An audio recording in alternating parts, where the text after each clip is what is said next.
On a tranquil late evening, I was immersed in tasks at my small office, documents scattered across my desk like fragments of my wandering mind. My phone jolted me from concentration with a soft buzz. It was a message from my wife of 8 years, Emily. I expected a warm sentiment, perhaps a nudge about our dinner reservations or a sweet goodnight wish. Instead, the text struck me like an icy gust. I'm finished. I'm leaving. Don't come after me. The words were blunt, their edge cutting deep into my core.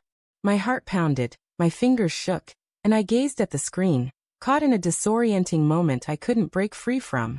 Everything I treasured, our marriage, our shared aspirations, our bond, shattered beneath the weight of those brief, ruthless words. I rushed home, grasping at the faint hope it was a harsh jest or a momentary lapse. But reality greeted me. Emily's wardrobe stood half empty, drawers pulled open, her beloved suitcase vanished. Our wedding portrait remained untouched on the nightstand, a mocking relic, while her side of the bed was stripped bare. I called her number endlessly, each attempt unanswered, sinking into the void of voicemail.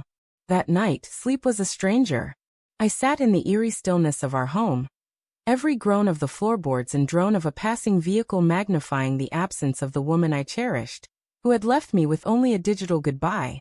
The weeks that followed blurred into a haze of torment. Friends and family bombarded me with questions I couldn't answer. What happened? Did you fight? Will she come back? I remained mute, adrift in my own bewilderment, with no word from Emily. No call, no further message, just an emptiness. The pain of her betrayal stung more fiercely than anything I'd ever endured. Nights dragged on interminably, food lost its flavor, and every corner of our town became a shrine to our past.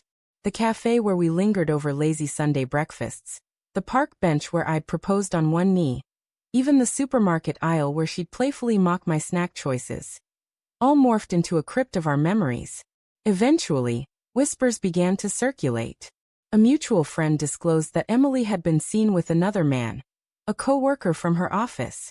That clarified the sudden text, the rush of her exit, the cold detachment. She hadn't left because she felt unfulfilled. She'd left pursuing something she believed was superior. The truth seared worse than her original words. I'd been steadfast, loyal, blind to any hints, envisioning our future while she planned her departure. I felt foolish, and a smoldering anger began to overshadow the heartache. Months later, I started rebuilding my life piece by piece. I dove into work, rediscovered the gym, and rekindled ties with friends I'd grown distant from during our marriage. The pain persisted, but I learned to bear it. I convinced myself Emily was gone forever, that I had to move forward, no matter how heavy my heart felt. Slowly, I grew stronger. The man who once sat by the phone, yearning for answers, faded, replaced by someone more resilient, who recognized love's harshness but refused to let it define him. Then one afternoon, my phone vibrated unexpectedly. It was Emily. For a moment, I considered ignoring it, but curiosity prevailed. Her message was long this time, filled with words I never anticipated. Remorse, regret, raw desperation. She confessed that the man she left me for had betrayed her, used her, and left her broken. She admitted she'd realized too late that she'd thrown away the one person who truly valued her. Her words were heavy with guilt. I made a terrible mistake. Can we talk? I stared at the message, much like I had her farewell months earlier. But this time, I felt a quiet resolve.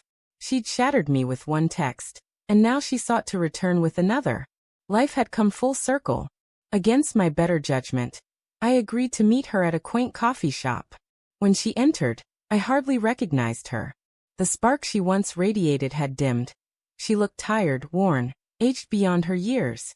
Her smile wavered when she saw my composed expression. Tears streamed as she apologized profusely, begging for another chance, vowing she'd learned her lesson, and wanted to restore what she'd destroyed. For the first time in months, I wasn't the one broken at the table, she was. I listened quietly as she spilled her regrets, justifications, and sorrow.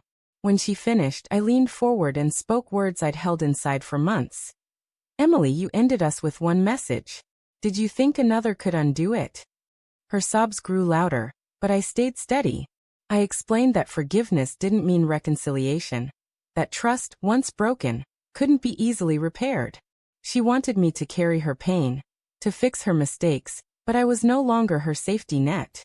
As I walked away from the cafe, I felt lighter than I had in years. She remained there, crying into her hands, just as I had once mourned over her message. But now the strength was mine. She'd gambled everything on a fleeting thrill and lost it all. I didn't need her apology or vengeance. My peace came from knowing she finally understood the depth of the wound she'd caused, and that I had risen above it. The man she broke was gone, and the one walking away was stronger than she could ever claim.